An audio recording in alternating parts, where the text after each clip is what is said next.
आइए इस वीडियो में एक महत्वपूर्ण टॉपिक विश्व के जलप्रपात को समझेंगे। देखिए, विभिन्न परीक्षाओं में विश्व के जलप्रपात से 2 या 3 सवाल पूछे जा रहे हैं। तो देखिए, इससे कैसे सवाल पूछता है, इससे 2 तरह का सवाल पूछता है। पहला पूछेगा कि ये किस नदी पर स्थित है, ये जो जलप्रपात है किस नदी पर स्थित है कि, और दूसरा पूछेगा ये किस देश में है। तो इन सब बातों को हम ट्रिकली याद कर लेंगे। और सबसे पहले हम समझते हैं कि जलप्रपात क्या होती है। देखिए, जलप्रपात, झरना देखे हैं ना, पहाड़ों से झरना गिरते, उसी को जलप्रपात कहा जाता है। इसको परिभाषा अगर देना है तो कैसे देंगे, पहाड़ों से जल के गिरने की अवस्था को, जो अवस्था है उसी को जलप्रपात कहा जाता है, जो अवस्था है उसी को जलप्रपात कहा जाता है। तो अब चलिए हम विश्व के एक में जलप्रपातों को समझते हैं। पहला है जलप्रपात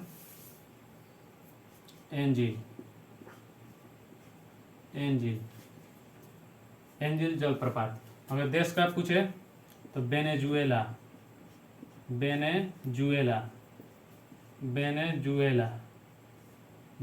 नदी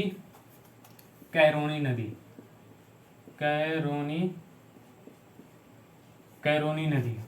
तो देखिए, इसकी लंबाई की बात करें तो ये 979 मीटर है।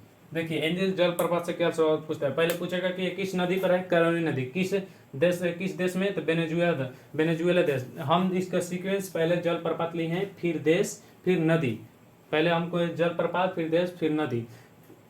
तो देखिए, एंजिल जलप्रपात जो है यह विश्व का सबसे अधिक ऊंचा जलप्रपात, विश्व का सबसे अधिक ऊंचा जलप्रपात कौन है, एंजिल जलप्रपात। किस देश में, वेनेजुएला। किस नदी पर, कैरोनी नदी पर। किस महादेश में, दक्षिणी अमेरिका का एक देश है वेनेजुएला, वहां पर स्थित है। इसके ट्रिक के तौर पर देखिए, एंजिल से हम ए ले लेते हैं, और वेनेजुएला से बी ले लेते हैं, और कैरोनी से सी ले लेते हैं। तो इसका ट्रिक बन जाएगा ABC। लेकिन इसका सीक्वेंस हमें समझना होगा। सबसे पहले किसका बात की है, जलप्रपात, फिर देश, फिर नदी। तो ए से एंजिल जलप्रपात, बी से वेनेजुएला देश, सी से कैरोनी। क्योंकि देखिए, सी का कभी कभी अर्थ कह देता है। तो इस तरह हम इसके ट्रिक के तौर पर याद रख सकते हैं। कैसे भी, बस ट्रिक अच्छा याद रखने के लिए कैसे भी हम ट्रिक का उपयोग कर सकते हैं। तो दूसरा है नियाग्रा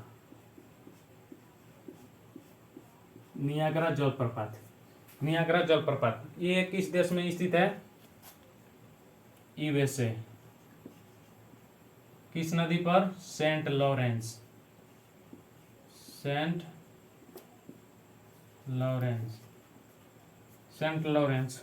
नियाग्रा जलप्रपात किस देश में, USA। किस नदी पर, सेंट लॉरेंस। और इसके देखिए, इससे सवाल पूछता है कि नियाग्रा जलप्रपात किस नदी पर है, सेंट लॉरेंस। किस देश में, यूएसए देश में। और इससे ये सवाल, ये जो नियाग्रा जलप्रपात है ये 2 झीलों के मध्य है। पहला झील का नाम है ईरी। कौन सा झील, ईरी एवं ओंटारियो। इधर ईरी, इधर ओंटारियो, और बीच में ये नियाग्रा जलप्रपात गिरता है। तो इसे ट्रिक के तौर पर हम देखें, नियाग्रा के लिए नया शब्द लेते हैं, नया। इसके लिए हम ऊषा, इसको ऊषा ही पढ़ेंगे, ऊषा। और सेंट लॉरेंस से सेट लाया। तो जैसे कि कोई उषा कंपनी होता है, उसी का सेट लाया, नया उषा कंपनी का सेट लाया। नया से नियाग्रा याद रखेंगे, उषा से USA, और सेट लाया से सेंट लॉरेंस। तो ये ट्रिक है इसको याद रखने के लिए। और देखिए, तीसरा है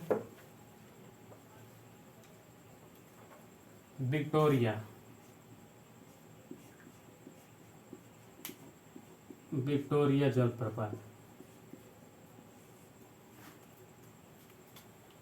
ये देखिए, ये 2 देशों को मध्य है, जिसके कारण ये देश नहीं, ये सीधे महादेश पूछता है, अफ्रीका। ये इसको महादेश के लिए याद रखेंगे, अफ्रीका महादेश में। यह अधिकतर ये अफ्रीका महादेश ही पूछता है।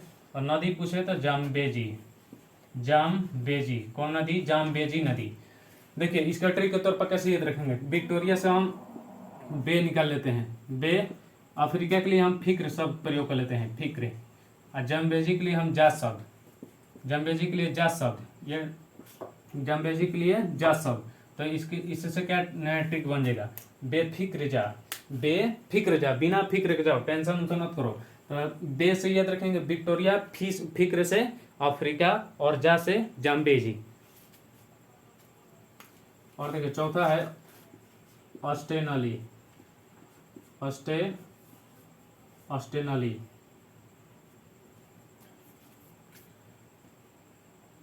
देश की बात करें तो कांगो, नदी की बात करें तो भी कांगो, कांगो देश है और इसमें एक नदी बहती है, बहुत ही महत्वपूर्ण नदी कांगो नदी। इसका ट्रिक के तौर पर ऑस्टेनली जलप्रपात किस देश में, कांगो देश में, किस नदी पर, कांगो नदी पर। तो इसके लिए हम ट्रिक बना देते हैं स्टेशन, ऑस्टेनली के लिए स्टेशन शब्द स्टेशन चली, इसके लिए हम का शब्द ले लेते हैं और इसके लिए भी का। तो इसका क्या ट्रिक हो गया, स्टेशन चली का, स्टेशन चली का। तो स्टेशन चली से मतलब अस्टे नली याद रखेंगे, का कांगो कांगो याद हो जाएगा। तो इसका सीक्वेंस जरूरी है, सबसे पहले हम क्या लिखें, जलप्रपात, फिर देश, फिर नदी। तो इसी तरह ये क्या मतलब एंजिल, बी का मतलब वेनेजुएला, सी का मतलब कैरोनी।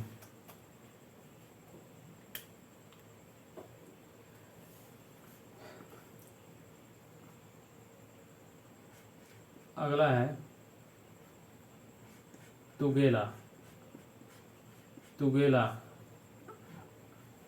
तुगेला जलप्रपात किस देश में, दक्षिणी अफ्रीका, दक्षिणी अफ्रीका, दक्षिणी अफ्रीका, दक्षिणी अफ्रीका।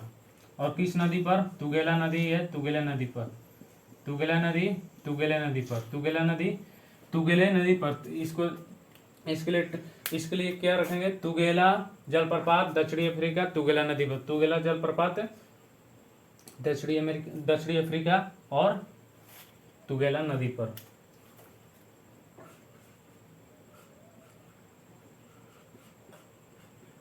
अगला है बेयोमा, बेयोमा जलप्रपात। देखिए इससे डायरेक्ट सवाल पूछता है ये किस नदी पर स्थित है, बेयोमा जैरे, किस नदी पर, बेयोमा जो है किस नदी पर, जैरे नदी पर, किस नदी पर, जैरे नदी पर। बेयोमा जलप्रपात किस नदी पर, जैरे नदी पर, बेयोमा जलप्रपात किस नदी पर, जैरे नदी पर, बेयोमा जैरे नदी पर, बेयोमा जैरे नदी पर। तो ये देखिए ये महत्वपूर्ण जलप्रपात है, जिससे सवाल आपको पूछेगा ये किस नदी पर है, किस देश में स्थित है।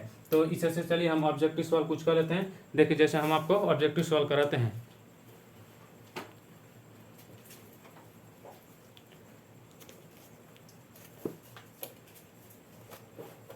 देखिए पहला सवाल कर रहे हैं, पहला सवाल कर रहे हैं कि विश्व का सबसे ऊंचा जलप्रपात कौन है। तो देखिए कौन है, एंजिल जलप्रपात। इसके लिए हम टिक दे दिए हैं ABC। अब पूछ रहे हैं कि विश्व का सबसे ऊंचा जलप्रपात किस देश में है, तो इसका क्या है, वेनेजुएला। तीसरा सवाल पूछ रहे हैं कि एंजिल जलप्रपात किस नदी पर है, कैरोनी नदी पर। ये देखिए ये तीनों लगातार पूछ दिया है। देखिए अब नेक्स्ट सवाल है कि बेयोमा जलप्रपात किस नदी पर है, बेयोमा अभी बताएं, बेयोमा जैरे। इससे देखिए अधिकतर बेयोमा जो जलप्रपात है इससे डायरेक्ट नदी का नाम ही पूछता है, देश का नाम उतना नहीं पूछता है। देखिए अगला कह रहा है विक्टोरिया जलप्रपात किस नदी से संबंधित है, विक्टोरिया क्या बताए, बेफिक्र जा, तो जा से जम्बेजी नदी पर, जम्बेजी नदी पर। देखिए अगला सवाल का नियाग्रा जलप्रपात किन दो झीलों के मध्य स्थित है, हम बताए थे ईरी एवं ओंटारियो, नियाग्रा जलप्रपात ईरी एवं ओंटारियो झील के मध्य स्थित है। देखिए अगला सवाल का कह रहा है कि नियाग्रा प्रपात किस देश में है, तो यूएसए, नियाग्रा यूएसए। नया उषा सेट का पता है, नया उषा कंपनी का सेट लाया। किस पूछ रहा अगला सवाल कि नियाग्रा जलप्रपात किस नदी पर है, तो सेट लाया मतलब सेंट लॉरेंस। देखिए अगला कैटेगरी का सवाल, देखिए अगला सवाल दिया है मिलान करने के लिए, पूछ रहा है कि एंजिल जलप्रपात इधर दे दिया है नदी, तो एंजिल किस नदी पर है, एंजिल जलप्रपात ABC कैरोनी नदी पर। अगला कर बेयोमा जलप्रपात, बेयोमा जैरे नदी पर। अस्टेनली स्टेशन चली का पता है, का तो कांगो नदी पर। विक्टोरिया बेफिक्र जा, जामेजी नदी पर। तो देखिए ये जितना भी ऑब्जेक्टिव सवाल दिया है, और देखिए इसमें से बहुत ही RRB में पूछा है, IS का भी एक सवाल है। तो देखिए इससे जितना भी ऑब्जेक्टिव सवाल दिया है मुख्य रूप से इतने ही से दिया है। तो देखिए जितना हम बताएं उसमें से अधिकतर ऑब्जेक्टिव सवाल मिल गया। तो चलिए फिलहाल यह वीडियो यहीं पर समाप्त होता है।